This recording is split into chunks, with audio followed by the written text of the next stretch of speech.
Hello friends, जय माता दी। आज मैं आपके लिए करवा चौथ की पौराणिक व्रत कथा लेकर आई हूँ। तो फ्रेंड्स, आप हमारी वीडियो को अंत तक देखिएगा और साथ में सब्सक्राइब करिएगा और नीचे दिए बेल आइकन को क्लिक करिएगा ताकि आपको हमारा लेटेस्ट वीडियो सबसे पहले मिले। तो फ्रेंड्स, चलते हैं करवा चौथ की पौराणिक कथा सुनने। फ्रेंड्स, बहुत साल पहले की बात है।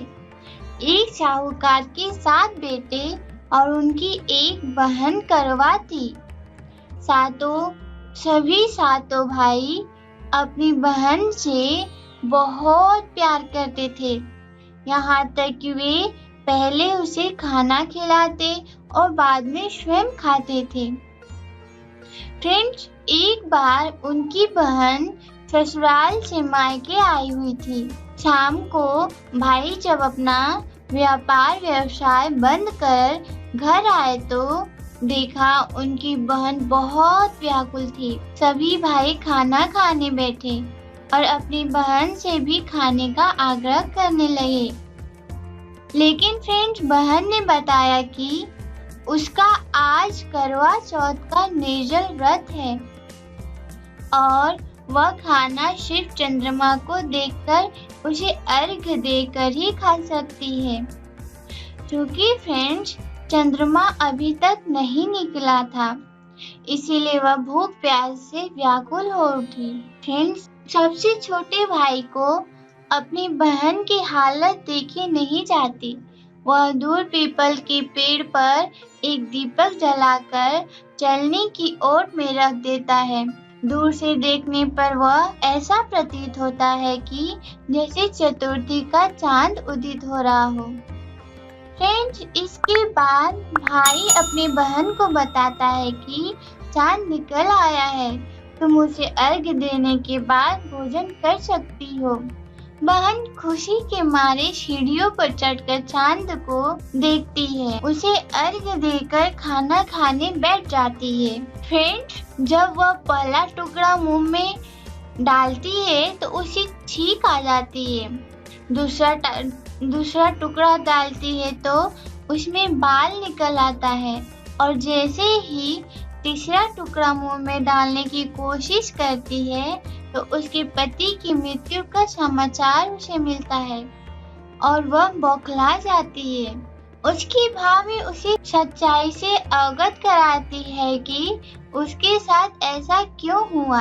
करवा चौथ का व्रत गलत तरीके से टूटने के कारण देवता उससे नाराज हो गए और उन्होंने ऐसा किया है। सच्चाई जानने के बाद करवा निश्चय करती है कि वह अपने पति का अंतिम संस्कार नहीं होने देगी, अपने सतीत्व से उन्हें पुनर्जीवन दिलाकर रहेगी।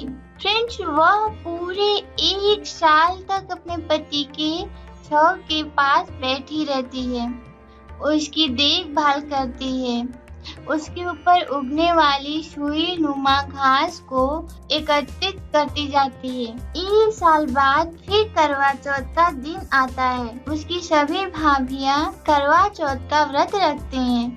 जब भाभियां उससे आशीर्वाद लेने आती हैं तो वह प्रत्येक भाभी से यम सुई ले लो, प्रिय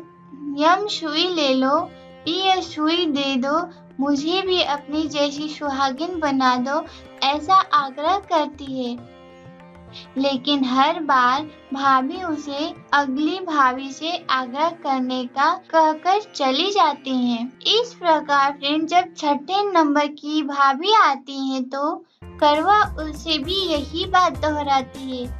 यह भाभी उसे बताती है कि चूंकि सबसे छोटे भाई की वजह से उसका व्रत टूटा था, अतः उसकी पत्नी में ही शक्ति है कि वह तुम्हारे पति को दोबारा जीवित कर सकती है। इसीलिए जब वह आए तो तुम उसे पकड़ लेना और जब तक वह तुम्हारे पति को जिंदा न कर दे उसे नहीं छोड़ना। ऐसा कहकर वह चली जाती है। फ्रेंड, जब सबसे अंत में छोटी भाभी आती है, करवा उनसे भी सुहागिन बनने का आग्रह करती है। लेकिन वह टाल मटोली करने लगती है। इसे देख करवा उन्हें जोर से पकड़ लेती है और अपने सुहाग को जिंदा करने के लिए कहती है। भाभी उसे छुड़ाने के लिए नोचती है, खसोटती है, लेकिन करवा नहीं छोड़ती है। अंत में फ्रेंड्स, उसकी तपस्या को देख भाभी पसीज जाती है और अपनी छोटी अंगुलियों को चीरकर उसमें से अमृत उसके पति के मुंह में डाल देती है। करवा का पति तुरंत श्री गणेश कहता हुआ उठ बैठता है। तो फ्रेंड्स, इस प्रकार प्रभु कृपा से छोटी भाभी के माध्यम से करवा को अपना सुहाग वापस मिल जाता है। तो फ्रेंड्स, आज के वीडियो में इतना ही। तब तक के लिए जय माता दी।